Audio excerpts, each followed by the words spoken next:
ensino da leitura. Tem existido uma grande controvérsia no ensino da leitura. Trata-se do conflito entre o método fonético e o método da palavra completa para o ensino da leitura. O método fonético enfatiza o treinamento da criança em como passar de combinações de letras para os sons e dos sons para palavras e seus significados. O método da palavra completa dá ênfase ao reconhecimento direto de palavras e frases e promove a ligação direta entre a palavra e o significado. Just e Carpenter observam a principal frente do déficit em fazer a correspondência entre símbolos e sons. O método fônico, que enfoca esse aspecto da leitura, pode ser particularmente adequado para se lidar com os problemas da população disléxica. A capacidade de leitura de compreender tem 3 passos lógicos. Um passo é a capacidade perceptiva de identificar os grafemas, as letras. O segundo passo da leitura é a etapa ortográfica.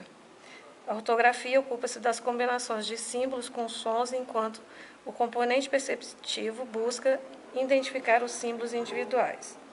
O terceiro estágio da leitura envolve evoluir da palavra para o significado. Alguns adultos parecem ter dificuldade de leitura no nível ortográfico.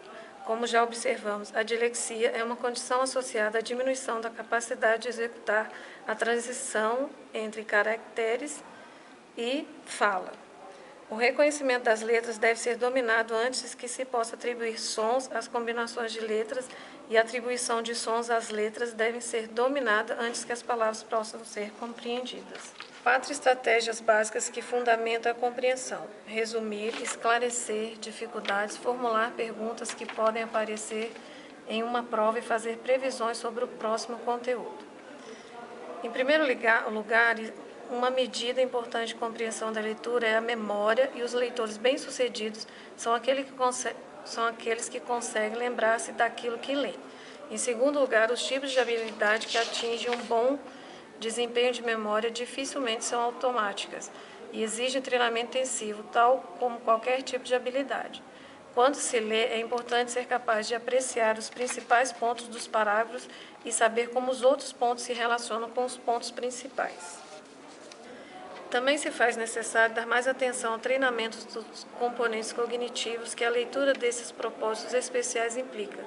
Talvez a falta de treinamento adequado de habilidade de leitura para propósito específico se deva à infeliz tendência de alinhar o ensino da leitura ao ensino da literatura. A meta da leitura de um poema ou romance é a apreciação literária. Embora seja indubitavelmente uma habilidade importante, é apenas uma das razões da leitura. Essa crença reflete uma ausência de análise de tarefas que revelaria prontamente as diferentes metas das diferentes atividades de leitura.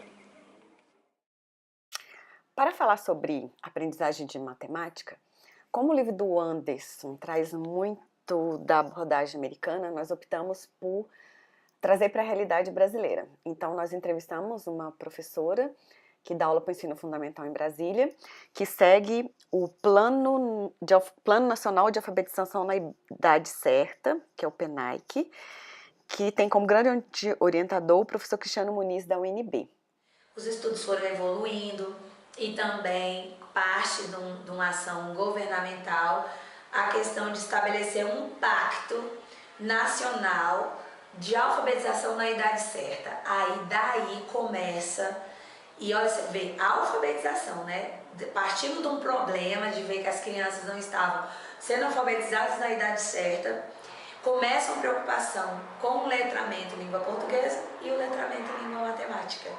E aí começa estudos mais profundos, fazendo com que a prática do professor fosse relacionada a ações que partissem de uma situação problema, que levasse o aluno a construir o conceito e não dar o conceito já pré-estabelecido, como no estudo de sistema de medidas, por exemplo, de grandezas e medidas. Não vir e já falar que tem um metro, o metro serve para medir. Não, é levar a criança a pensar sobre quais instrumentos ela poderia utilizar para medir algo, e aí no conflito da situação, de uma criança a outra. Vamos supor que elas usassem as mãos. A minha deu 5 mãos, a sua deu 10. Então, opa, quem é que vai ganhar? Quem é que vai ficar certo nessa história? Levar a criança a perceber a necessidade de uma padronização para depois você entrar e explicar sobre a padronização, o metro. A mesma coisa no ensino da adição, da subtração, da multiplicação, trazendo elementos vividos por ela, situações do cotidiano, para que chegasse ao conceito. Mas como a gente tem pouco recurso dentro da escola pública, ainda não há nenhum interesse em financiar e investir na educação, então o que acontece? Todos os jogos que são propostos são jogos que são fáceis de fazer, né? São tampinhas, são palitos, né? É um tapetinho para construir o conceito de numerização. Então, assim, a gente vem partindo de atividades que sempre são do cotidiano ou atividades de conflito. Pega, por exemplo, uma historinha. Eu vou te dar um exemplo aqui. Tem várias, mas essa do Quem Vai Ficar com o Pêssego, que é da coleção Tantan. Então, antes de contar o final da história, você pode levar essa questão para as crianças. Então, além do aspecto matemático, você pode trabalhar aspectos sociais, você pode trabalhar questão do repartir, que aí entra também, além do social, entra também a matemática, né, que cada um ficaria com um pedacinho, né, surgiria aí o conceito de fração. Então são ideias que saem do cotidiano, mas também que pode sair dessa área lúdica, né, que a literatura hoje em dia tem bastante. Então, assim, como alfabetizadora, a gente vê que o papel da matemática, ela é extremamente importante. Você vê na questão para alfabetizar, a criança precisa ter uma organização espacial. Dentro de uma página escrita, ela tem que saber começar de cima para baixo, e tudo isso são conceitos de localização, são conceitos importantes dentro da matemática. Então, assim, qual a importância?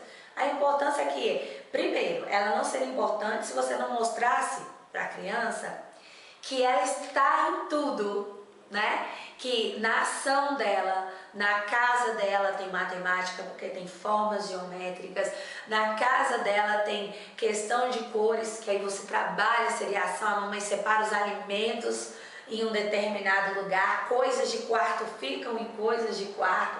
Então, ela já vai percebendo, se você relacionar isso à vida dela, ao cotidiano dela, aí a matemática tem importância. Se ela for uma coisa estagnada, longe dela, aí não vai ter mesmo importância nenhuma mesmo. Hoje em dia a gente começa pelo processo de construção, para que lá na frente a criança não sinta dificuldade. Então, na verdade, ela brinca, joga tanto e acha tão divertido que aí ela não sente raiva da matemática. Ela sente prazer, né? Porque é passada de uma maneira lúdica, né? E as crianças que têm dificuldade? Tem criança que tem dificuldade? Tem. Tem criança que tem desenvolvimento atípico? Tem. Então, cabe a esse professor, a esse docente, levar mais elementos. Então... Bem, pessoal, teria mais uns 20 minutos de entrevista, mas a gente não tem tempo, né? Então, a gente quer trazer alguns conceitos, só para finalizar. O Anderson traz que a análise do material educacional em seus componentes cognitivos possibilita uma instrução mais eficaz. E também, que eu acho que finaliza com tudo que a gente viu no vídeo, né? Que uma aprendizagem eficiente, o sujeito ele participa de todo o processo. E aí a gente conclui que para um processo de aprendizagem, você precisa de método, né? Para ensinar a habilidade de leitura e matemática. E o processo de aprendizagem ele é baseado na construção. Então não precisa de nenhum dom especial, um talento, nem para aprender a leitura, a interpretação, muito menos a matemática.